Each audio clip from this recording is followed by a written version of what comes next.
recording. Okay. Am I good here? Am I good here? Am I good here? All right.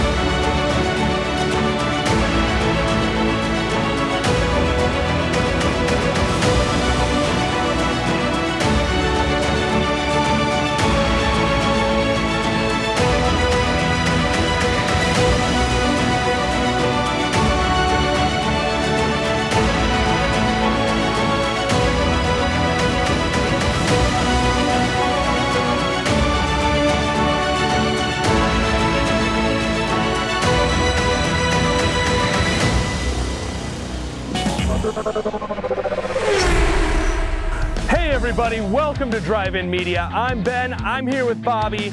We are in beautiful Marina del Rey right here in Southern California, and we're gonna take you on a little trip that you can do when you're visiting LA. We've just had some beautiful weather. It's been raining the last few days. The mountaintops, they got a little snow.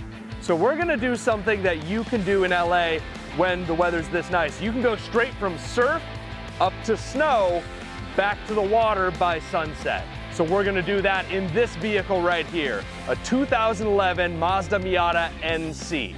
Now you've heard of the Miata, but this is the third generation. It's, you know, when people talk Miata, they like to talk the new one, they like to talk the classics. This one gets a little lost in the mix, but it's still an amazing car, not only for experienced drivers, but for people who are hopping into their first sports car. Exactly. And we went through Turo to get this car for this specific trip to show you how much fun you can have in this car. Now, we didn't go to Avis, we didn't go to Enterprise or any of those other rental places because they're just gonna give you the car that they have on the lot, no matter what you're gonna pick, right?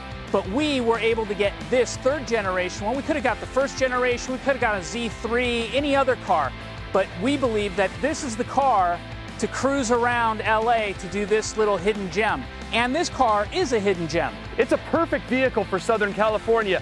Not only does it have that beautiful rag top you can flip down in the sunshine like this, it's perfect for curvy mountain roads, and we're gonna be doing a lot of those on this trip. All right, let's go, we're gonna hop in. So the Miata's been around for some time now, and we kind of take it for granted. But it's important to remember that in 1989, when this was released at the Chicago International Auto Show, there wasn't anything like it anymore. No one was really making a two-seat sports car that was front-engine, rear-wheel drive, a true roadster the way that the Miata is. So it really revitalized that entire car segment. You know, there have been a lot of attempts at competitors for the Miata since then, and the Miata's the only one sticking around.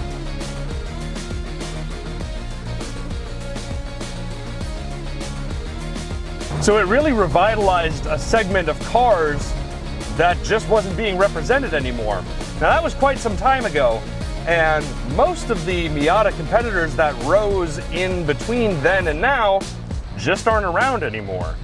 There's a very good reason for that. The Miata is simple. There's not a lot extra in here. Really, more than a sports car, the Miata is almost a driving machine.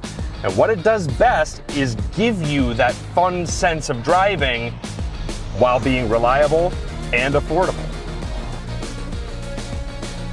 As you can see, we've made it up here. We are in the beautiful snowy topped hills of Southern California, and we were just by the ocean. It was sunny. I mean, it's still sunny. It's still beautiful.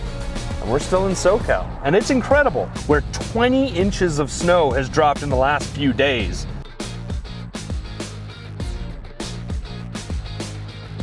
And again, being in Southern California, nice sunny weather like this, all this snow will be gone in just a matter of days. So it's really nice that we got to come up here and enjoy it. You can see everyone's up here. We're all having a great time. We're enjoying this beautiful SoCal weather.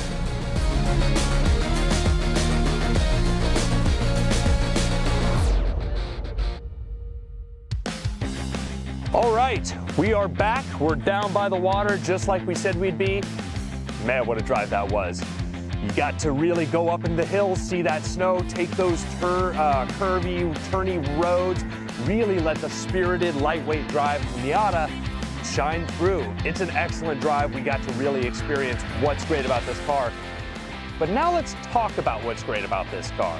True roadster, right? Front engine, rear wheel drive, that beautiful retractable top, the rag top in this one. Now, the 2011 Miata, the NC body style, did originate what they called the PRHT, Power Retractable Hardtop. That's an option that was available in the ND. They continued it on to, or excuse me, the NC. They continued it on in its own version in the modern body style of the car, the ND.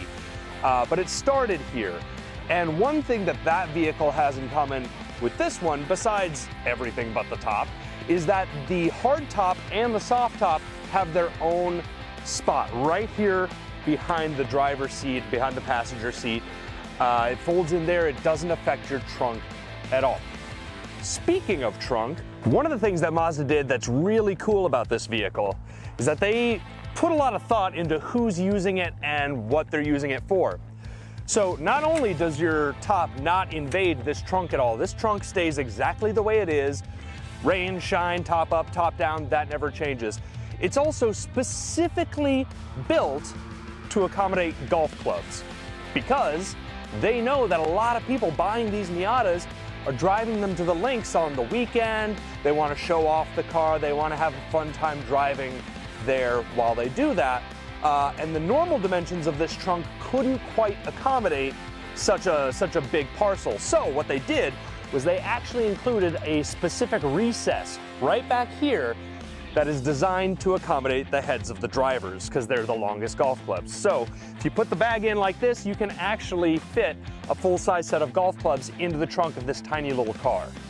Now, another way that they made that happen though is they deleted the spare, which sounds like a big deal at first, but then you think tire technology has really come a long way since the spare tire was first introduced, since that feature was first introduced. Now, a lot of auto manufacturers out there who are advertising 40 miles per gallon in such and such vehicle, a big way that they do that is by deleting the spare, saving extra weight, blah, blah, blah, blah, blah.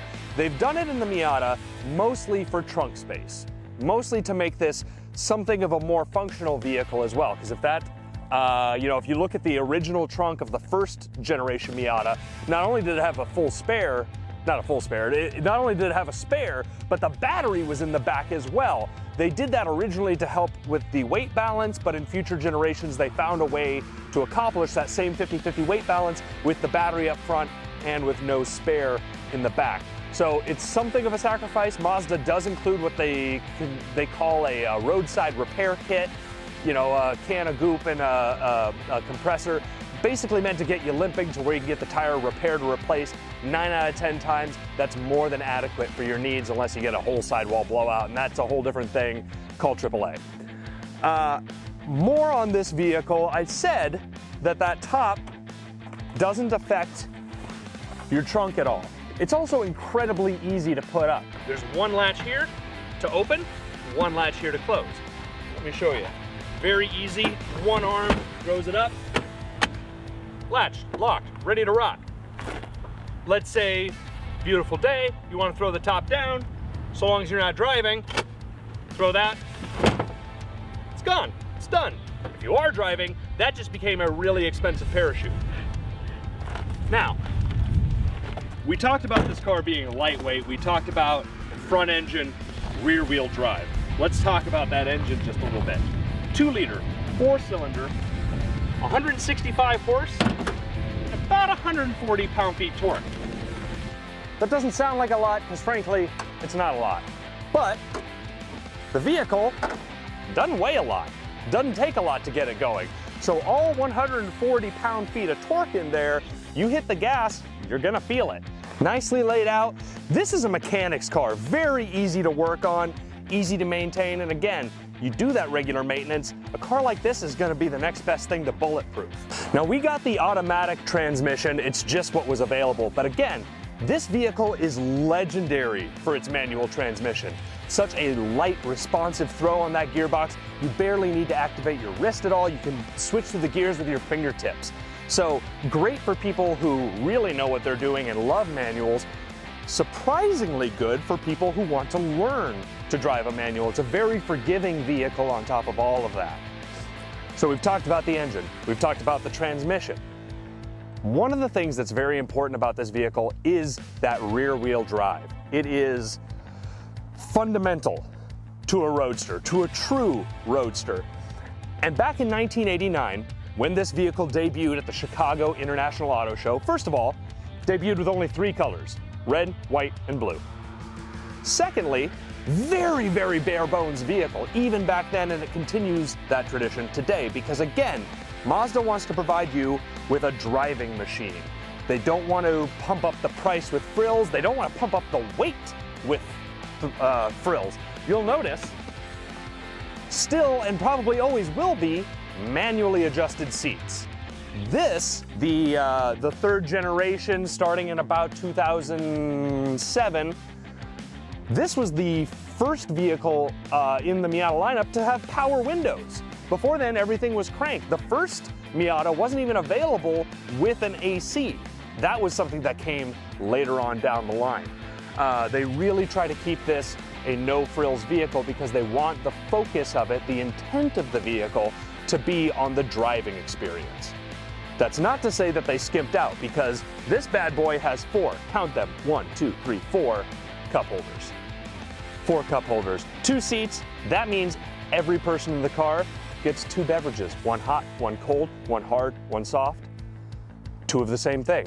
They're your cup holders. You can use them how you want. So we've talked a little bit about the 50-50 weight balance of this vehicle, but it's really the crux of this vehicle. It's what makes the Miata so amazing.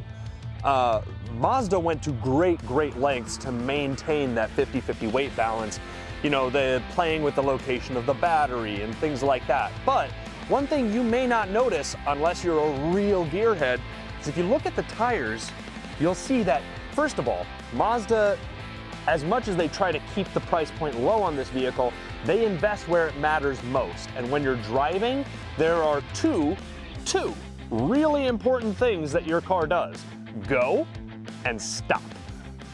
So when you stop, you need good brakes. Traditionally, there's either drum or disc, drum being a little more cost-effective, shall we say. Mazda didn't decide to save money there. 4 disc brakes, front and back. And you'll notice that with these disc brakes, the calipers are pitched forward. Whereas most cars, you see the calipers kind of back here. There's a few reasons for that, but the reason that Mazda brought theirs up here was to help maintain that 50-50 weight balance. That is how focused they were. That's how much careful engineering it takes to deliver a car that's as perfectly balanced as the one I'm sitting in front of. That's how important a 50-50 weight balance is to this car and is to Mazda.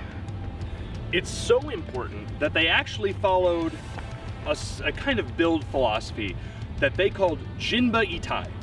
It's a Japanese phrase that translates roughly to horse and rider as one. The idea comes from Japanese archery, where a rider is on a horse, going straight down a line, the target is approaching them on the side. You can't guide the horse and aim your bow at once. It's impossible. So you have to trust the horse to behave the way that you intend it to, so that you can focus your shot. That's horse and rider as one. That's what Mazda wants to achieve in this vehicle. The feeling that the car is doing exactly what you expect it to be doing, what you want it to be doing, and you don't have to give extra thought and extra focus to making it behave the way it's supposed to. It sounds simple, and it is, but a lot of car manufacturers kind of sacrifice that simplicity for other fancier things. Whereas Mazda recognized there's a market for a car that is the perfect driving machine. And that's what they built.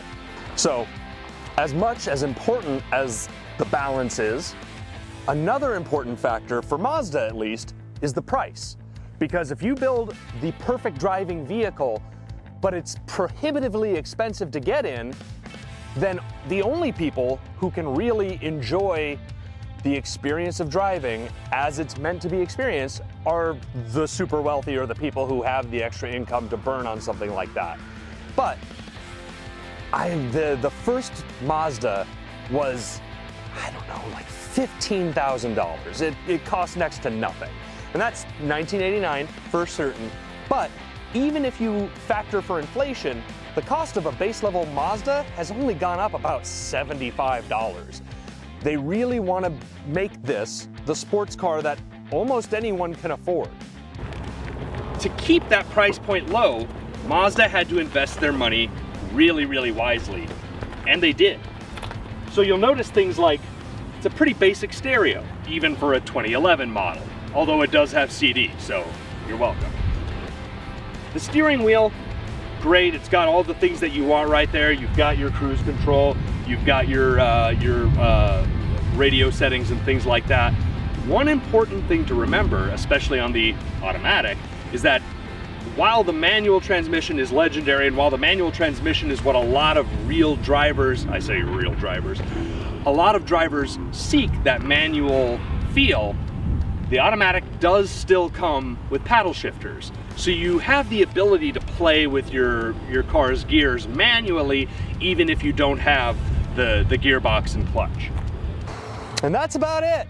We hope that you've enjoyed the drive that we showed you today, some of the hidden gems that we explored. If you haven't driven a Miata, God, I hope you find your way to, because it is the driving machine. If you enjoyed the video, make sure you like it below. If you want to see more of our videos, subscribe to the channel. And if you think you know someone who'd like to see our videos, why don't you share it with them? Here's hoping you find what drives you. Thanks for coming in. Have a great one.